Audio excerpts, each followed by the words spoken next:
नमस्कार दोस्तों, स्वागत है आपका हमारे चैनल टेल्स बाय यशु पर। यहाँ पर आपको मिलेंगी रोचक और सस्पेंसफुल कहानियाँ। अगर आपको यहाँ पर हमारी कहानियाँ पसंद आती हैं तो कृपया करके आप हमारी वीडियोस को लाइक करें, इसको अपने दोस्तों को साथ शेयर करें और साथ के साथ अपना कमेंट करना ना भूलें। अगर आप इस चैनल पर नए हैं तो कृपया करके इसे सब्सक्राइब भी करें। आपका ज़्यादा समय न लेते हुए चलो आज की कहानी को शुरू करते हैं।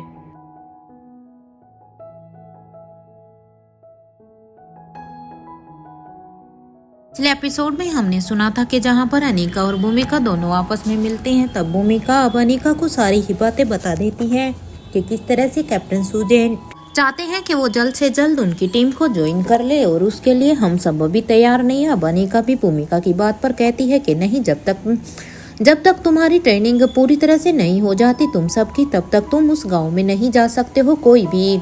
अब अनिका की बात को सुनकर भूमिका कहती है लेकिन हाँ वो तो ठीक है, लेकिन इंस्पेक्टर विकास तो इस चीज के लिए मानने को तैयार ही नहीं है। वो तो बस जल्द से जल्द इंस्पेक्टर विकास इस मिशन को खत्म करना चाहते हैं। तब अनिका कहती है इंस्पेक्टर विकास के बारे में तो मुझे समझ में ही नहीं आता। वैसे तुम ऐसा करो, उसे समझाने की कोशिश करो, अगर वो नहीं मानता तो फिर तुम उसे जाने दो। इतना कहने के बाद अब भूमिका फिर से अनिका से कहती थी वैसे मुझे तुमसे एक और काम है, मुझे तुमसे कुछ पूछना था। तुम यहाँ पर राजीव गुलेरिया को यहाँ पर क्यों लेकर आई हो? इस बात पर अब अनिका कहती है ये मेरा डिसीजन नहीं है, ये मेरे दोनों पापाओं का डिसीजन है। अब ये सुनते ही अब भूमिका अनिका को हैरानी से देखने लगती है। जैसे ही वो सभी अब वहां पर बातें करते हुए नीचे हॉल में आ जाते हैं तो अब भूमिका और अनिका को साथ में आता हुआ देखकर अब अलीशा जल्दी से अपनी जगह से खड़ी होती है और अब वो अनिका के पास आकर अब उसे कहती है अनिका वो कैसे हैं? आलिशा की इस बात पर अब अनिका कहती है कि अभी मैं कुछ भी नहीं कह सकती हूँ, तो मैं बस इतना ही कहूँगी कि तुम्हें बस थोड़ा सा और इंतज़ार करना होगा। इस बात पर अब आलिशा फिर से कहती है कि वो बस तो पाएंगे ना या नहीं। अब आलिशा की इस बात पर अब अनिका कहती है आलिशा भरोसा रखो, उन्हें कुछ भी नहीं होगा। और हाँ, उनकी ब्रेन सर्जरी हुई है तो उन्हें होश में आने में थोड़ा सा वक्त लग रहा है, बट आई एम श्योर के कल तक हमें उनके अंदर कोई इम्प्रूवमेंट जरूर दिखाई देगा। Just be relax. ये कहते हुए ही अनिका अब करण गुलेरिया के पास जाती है और अब करण गुलेरिया के पास जाकर अब अनिका कहती है पापा मैंने राजीव चाचा को एग्जामिन कर लिया है, मैं कुछ ही देर के लिए बच्चों से मिलने के लिए राजमहल जाना चाहती हूँ, कुछ ही देर में मैं वहाँ से वापस आ जाऊँगी।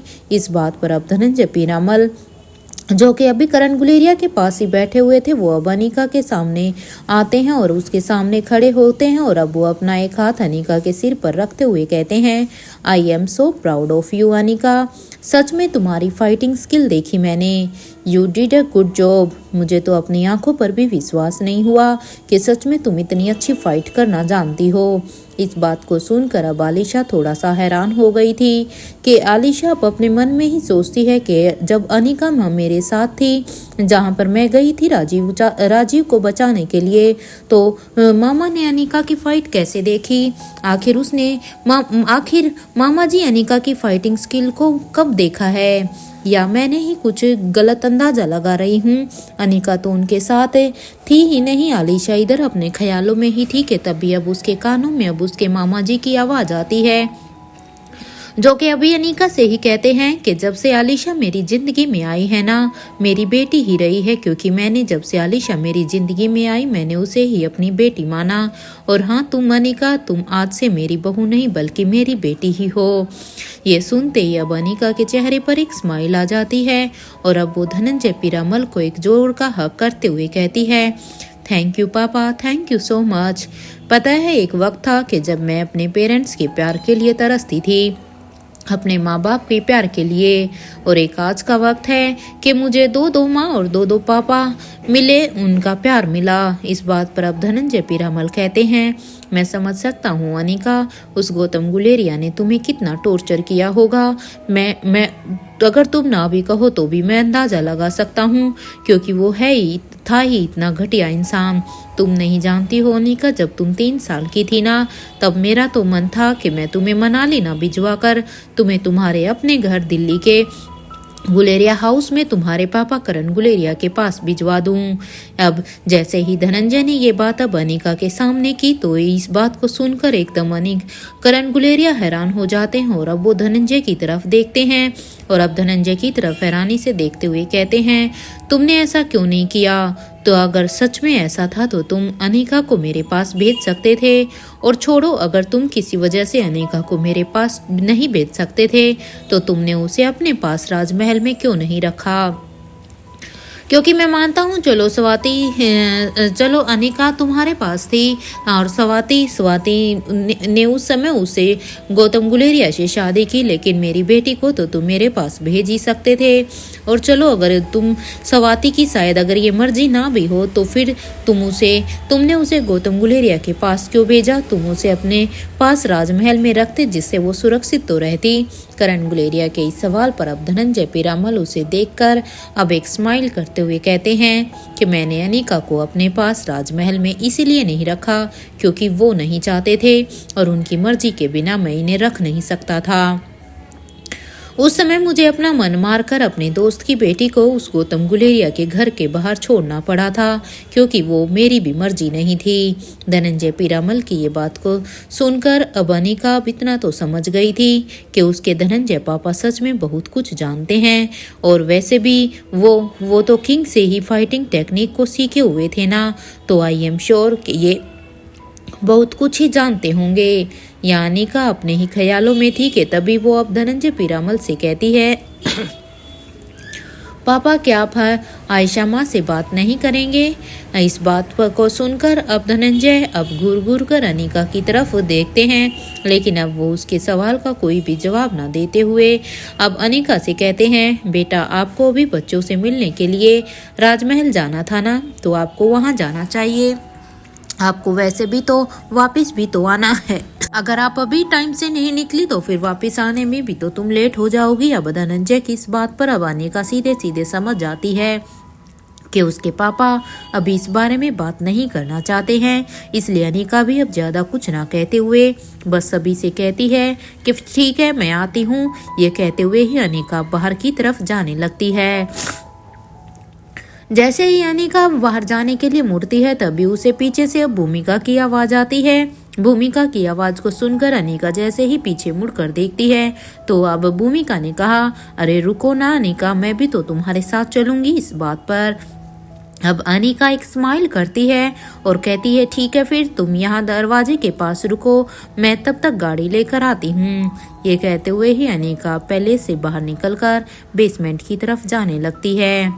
अब अनिका जल्दी से बेसमेंट से की तरफ जाकर अब जल्दी से अपनी गाड़ी को ऑन करती है और अब वो अपनी गाड़ी के अंदर बैठकर अब उसे जल्दी से मेन गेट के पास लेकर आ जाती है।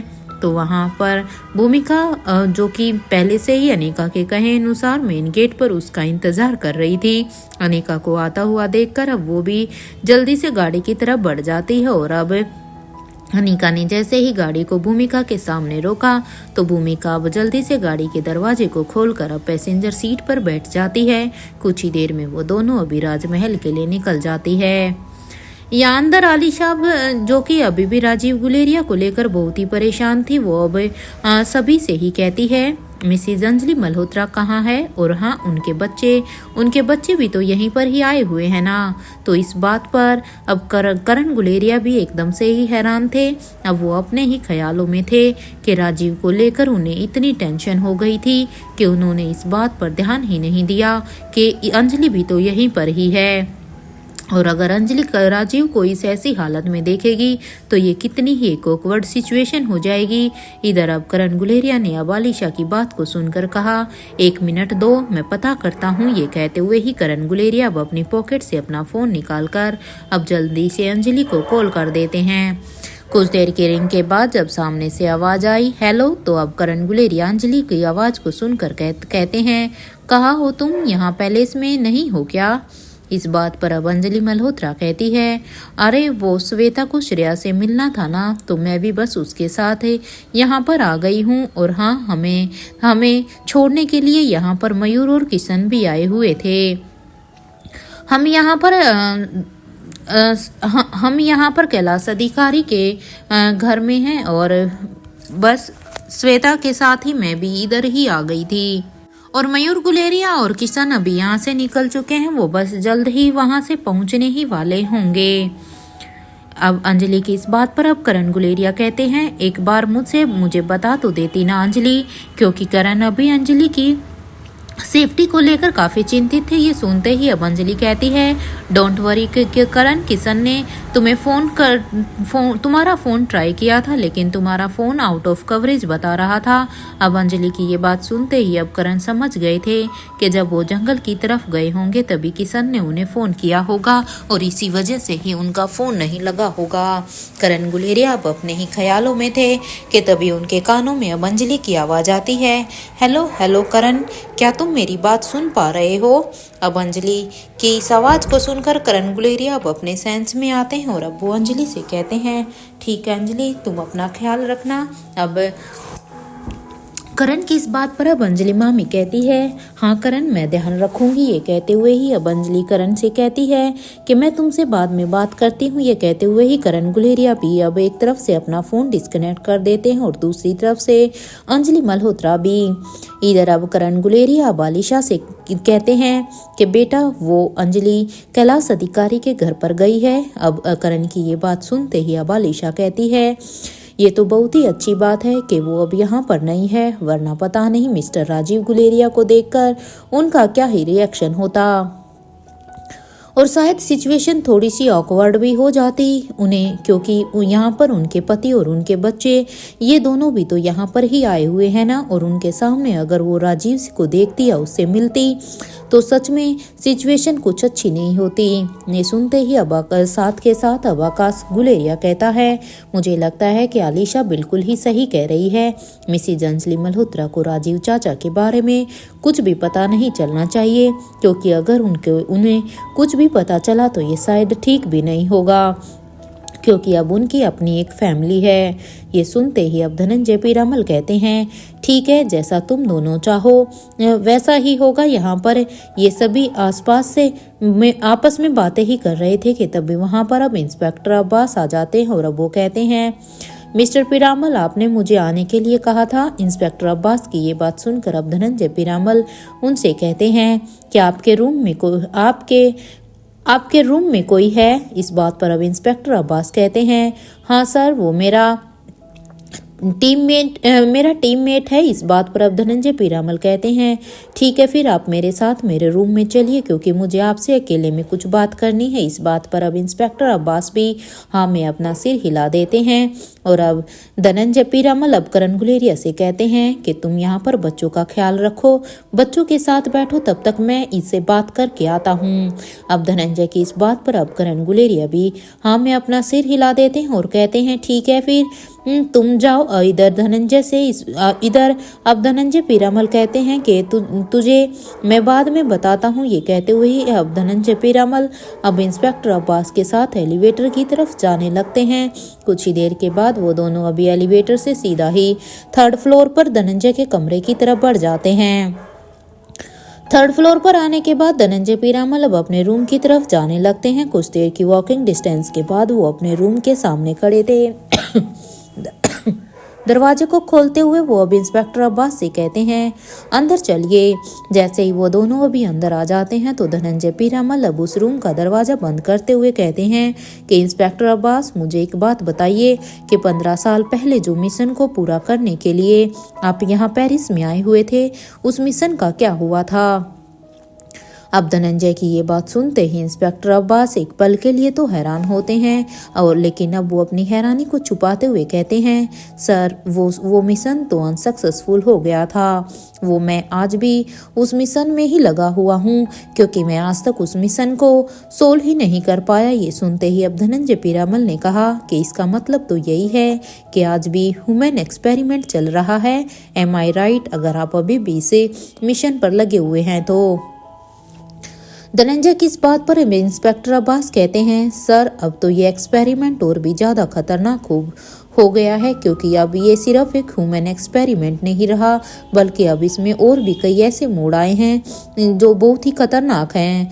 अब इंस्पेक्टर अब्बास की ये बात सुनते ही अब धनंजय पीरामल अब इंस्पेक्टर अब्बास से कहते हैं कि आप यहाँ पर एक बार फिर से किसी मिशन पर आए हैं, इसका मतलब तो फिर यही हुआ ना।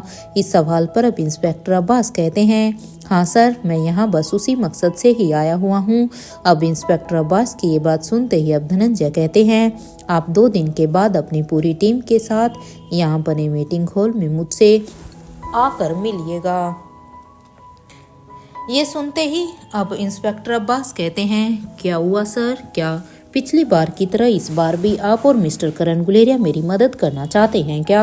अब अब्बास की ये बात सुनते ही अब धनंजय कहते हैं कि ऐसा ही कुछ समझ लो। धनंजय पीरामल और इंस्पेक्टर अब्बास अब आपस में कुछ देर तक ऐसे ही इस मिशन के बारे में बातें कर रहे थे, तो वहीं दूसरी तरफ अब तक अनिका भी राजमहल में पहुंच गई थी। अनिका अपनी गाड़ी को पार्क करते हुए अनिका भूमिका से कहती है कि चलो भूमिका, अब जल्दी से उतरो। ये कहते हुए ही अनिका अब अपनी गाड़ी से उतर जाती है। और तो वहीं भूमिका भी अब अपनी साइड की खिड़की को खोलकर गाड़ी से उतरकर अब अनिका के पास आते हुए कहती है, अनिका, मुझे तो समझ में ही नहीं आता कि आखिर बच्चे यहाँ पर क्यों आए हुए हैं। अगर बच्चे पहले इसमें होते तो मैं बच्चों से बार बार मिल सकती थी। यहाँ पर तो उनसे मिलने के लिए कितनी दूर आना पड़ता है। अब भूमिका की इस बात पर अब अनिका कहती है, वो यहाँ पर क्यों नहीं आ सकते, यहाँ पर उनके दादू भी तो रहते हैं ना भूमिका, वो जब चाहें तब यहाँ पर अब आ सकते हैं, क्योंकि अब ये उनका भी अधिकार है। इस बात पर अब भूमिका कहती है, हाँ ये सही है, लेकिन उनके दादू यहाँ पर नहीं है ना, उनके दादू तो वहीं पैलेस में ही हैं। अनिका और भूमिका दोनों ही अब बातें करते हुए ही राजमहल के अंदर आ जाती हैं। जैसे ही भूमिका की नज़र अब सामने पड़ती है तो उसे तो यकीन ही नहीं हो रहा था। सामने देखकर अब वो अनिका से कहती है कि ये राजमहल ही है ना, इतना बदला बदला सा क्यों लग रहा है। अब इस बात पर अब अनिका कहती है, तुम्हारे भाई ने राजमहल को रेनोवेट करवाया है, बताओ कैसा लग रहा है। अनिका की इस बात पर अब भूमिका कहती है कि उसने करवाया है, वो तो ठीक है, लेकिन किया किसने है। I mean it's look so amazing. ये सुनते ही अब अनिका मन ही मन सोचती है कि ये काम किसी और का नहीं बल्कि उसकी माँ का ही किया हुआ है, क्योंकि ऐसा काम तो सिर्फ उसकी माँ ही कर सकती है। अनिका को आज भी याद था कि जब उन्होंने आलिशा की किडनैपिंग के बारे में पता चला था तो उसी वक्त मिस्टर मारवा ने राजमहल को रिनोवेट करवाने का सोचा था और इसके बारे में उन्होंने माँ से रिक्वेस्ट की थी। यानी कब अपने ख्यालों में ही थी कि तभी अब उसके कानों में रिया की आवाज़ आती है जो कि कह रही थी, मम्मा। अब ये आवाज़ सुनते ही अनिका अब अपने सेंस में आती है तो अब वो जल्दी से दौड़कर अब रिया के पास जाती है। इधर अब रिया दिखाई देती है। अनिका अब अपनी बाहों को रिया के लिए फैला देती है। अब रिया भी जल्दी से अपनी मम्मा के पास आकर अब उसे जोर का हक करते हुए कहती है, मम्मा आप कहाँ थी, मैंने आपको सच में बहुत ही मिस किया।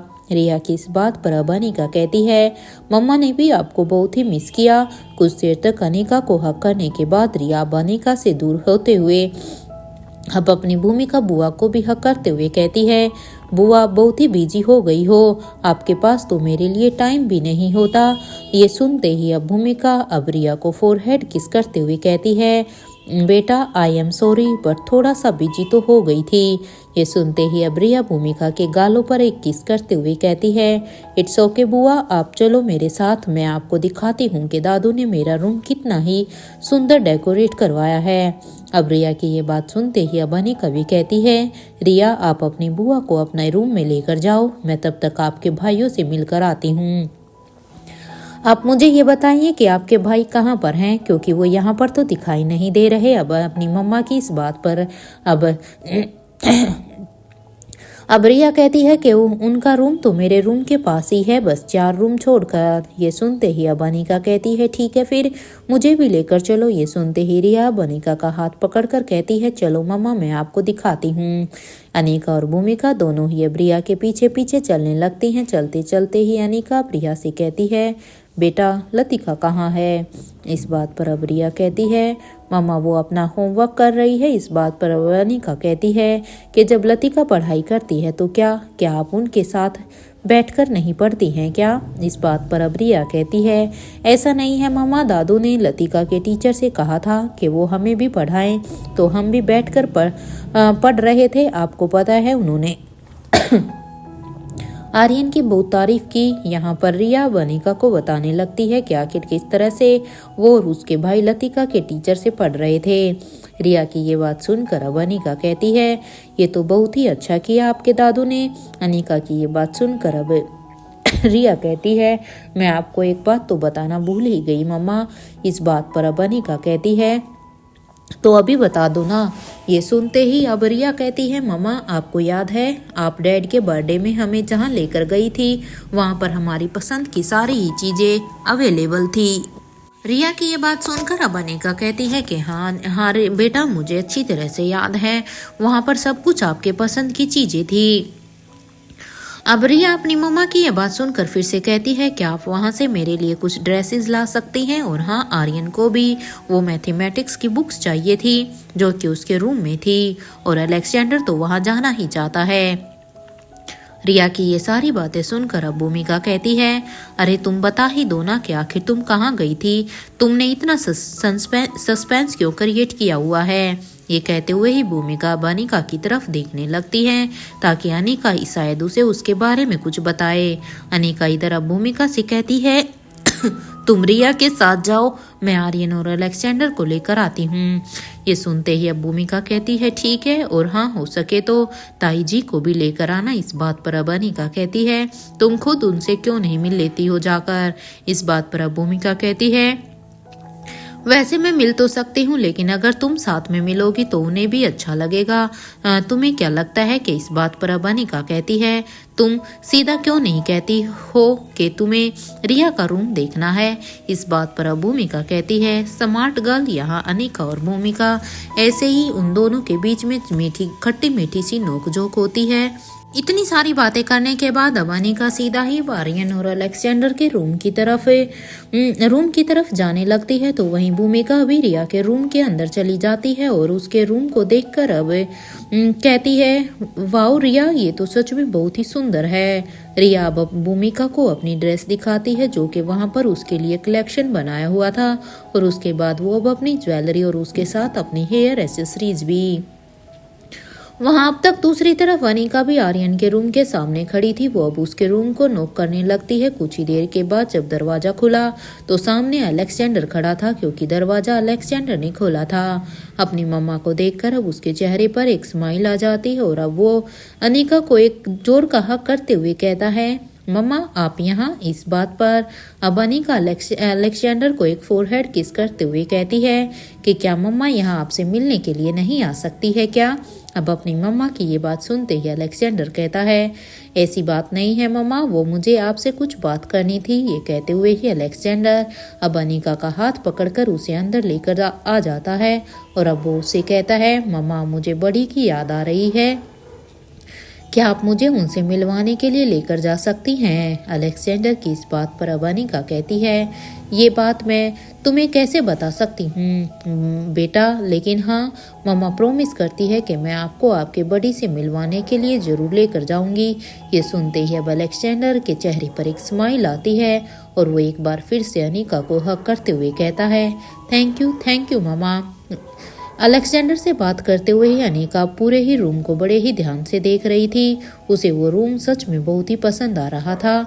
इनके दादू ने बिल्कुल इनके बड़े नाना की तरह ही अपने बच्चों के टेस्ट पर ध्यान दिया है, क्योंकि जिस तरह के इनके पैलेस में बच्चों के टेस्ट के अकॉर्डिंग ही सारी चीजें थी, उसी तरह से यहाँ पर भी धनंजय ने सारी ही चीजों को बच्चों के टेस्ट के अकॉर्डिंग ही रखा हुआ था।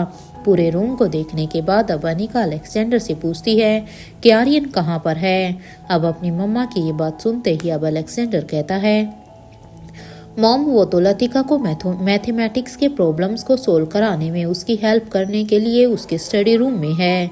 अलेक्जेंडर की ये बात सुनकर अब अनिका कहती है, वैसे तुम यहाँ पर क्या कर रहे हो अकेले। इस सवाल पर अब अलेक्जेंडर कहता है, मम्मा मैं तो यहाँ पर अपना होमवर्क कंप्लीट करने के लिए आया था, वो हो गया है, अब मैं भी दादी माँ से मिलने के लिए जा रहा था। इस बात पर अब अनिका कहती है, रिया के रूम में भूमिका बुआ है, वो आप सब से मिलने के लिए आई है, आप भी वहीं पर जाओ, मैं आपकी दादी माँ को वहीं पर ही लेकर आती हूँ। अब अपनी मम्मा की ये बात सुनते ही अलेक्जेंडर कहता है, मॉम वो बड़ी रानी के साथ बैठी है, आप उन्हें भी बुला लीजिए।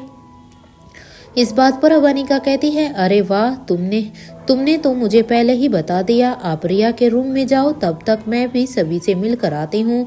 इस बात पर अब अलेक्जेंडर कहता है, ओके मॉम। ये कहते हुए ही अनिका वहाँ से बाहर आ जाती है, तो वहीं अलेक्जेंडर भी वहाँ से निकलकर अब रिया के रूम की तरफ जाने लगता है।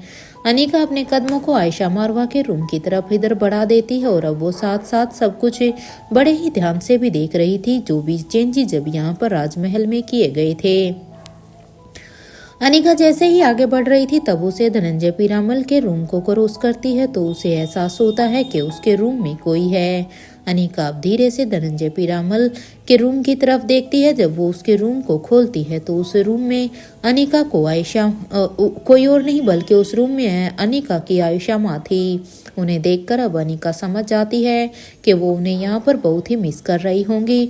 तो वहीं एक वो है जो अब तक माँ से नाराज है। अनिका बिना आवाज किए ही दरवाजे को बड़े ही ध्यान से फिर से वैसे ही बंद कर देती है और अब वो अपनी आयशा माँ को बंद कर देती है ताकि वो अपनी आयशा माँ को किसी भी ऑकवर्ड सिचुएशन में न डाले, क्योंकि वो जानती थी कि अगर उसने दरवाजा थोड़ी सी आवाज के साथ बंद किया या उसने आयशा को आवाज लगाई तो ये शायद आयशा के लिए ऑकवर्ड सिचुएशन बन जाती।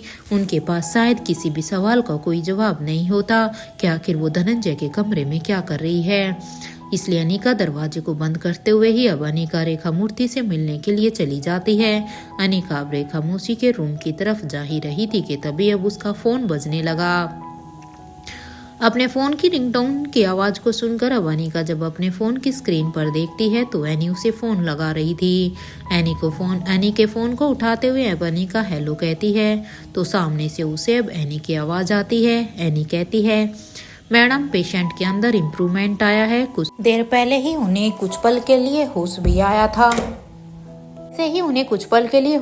तो उनके मुंह से सीधा ही अंजलि नाम निकला था। अब ये सुनते ही अब अनिका एनी से कहती है, ये एक अच्छा साइन है भाई, तुम उनका ध्यान रखो, मैं बस थोड़ी ही देर में वहां पर आती हूँ। ये कहते हुए ही अनिका अब अपने फोन को डिस्कनेक्ट कर देती है और वो अपने मन में ही सोचती है कि क्या जब राजीव चाचा के ऊपर अटैक हुआ था तो क्या वो अंजलि मामी के बारे में ही सोच रहे थे। हाँ, ये हो सकता है, तभी सबकॉन्शियसली उनके मुंह से अंजलि मामी का ही नाम निकला होगा। यही सब सोचते हुए ही अब अनिका के रेखा मौसी के रूम के पास आ जाती है। वहां जाने के बाद अब वो उनके दरवाजे को नॉक करने लगती है। कुछ देर के बाद जब दरवाजा खुला तो सामने रेखा मौसी फोन पर किसी से बात कर रही थी, क्योंकि एक हाथ से उन्होंने दरवाजा खोला और एक हाथ से उन्होंने अपने फोन को अपने कान पर लगाया हुआ था।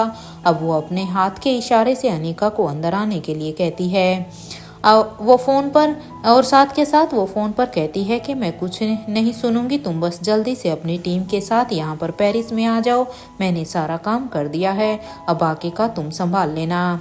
और हाँ, जितनी जल्दी हो सके यहाँ पर आकर मुझसे मिलो। रेखा मूर्ति की इस बात को सुनकर अब अनिका समझ गई थी कि वो किसी और से नहीं बल्कि ओजस से बात कर रही थी।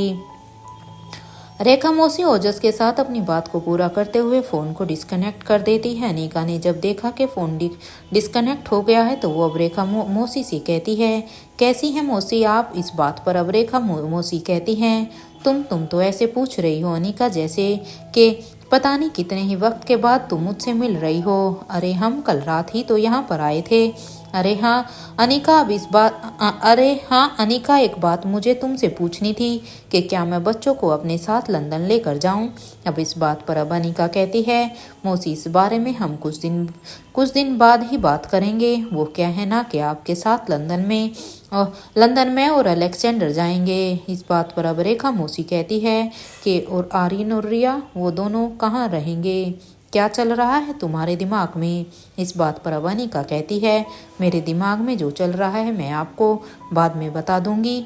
इस वक्त तो मैं आपको इतना ही कह सकती हूँ कि मैं अलेक्जेंडर को डॉक्टर अमृता से मिलवाना चाहती हूँ। इस बात पर अब हैरान होते हुए रेखा मौसी कहती है, तुम भूल तो गई हो ना कि तुम्हें उनका स्टूडेंट बनने के लिए कितनी मेहनत की थी। अपनी नन्ही सिरिया को छोड़कर तुम उस गांव में उनके साथ रहती थी। इस बात पर अब अनिका कहती है, मैं अपनी रिया को आपके पास ही छोड़कर जाती थी। जाती थी ना, क्योंकि मुझे पता था कि मेरी बेटी आपके साथ सेफ है। ये सुनते ही अब रेखा मौसी कहती है कि तुम चाहती हो कि तुम्हारा बेटा भी उतनी ही मेहनत करे जितनी कि तुमने की थी।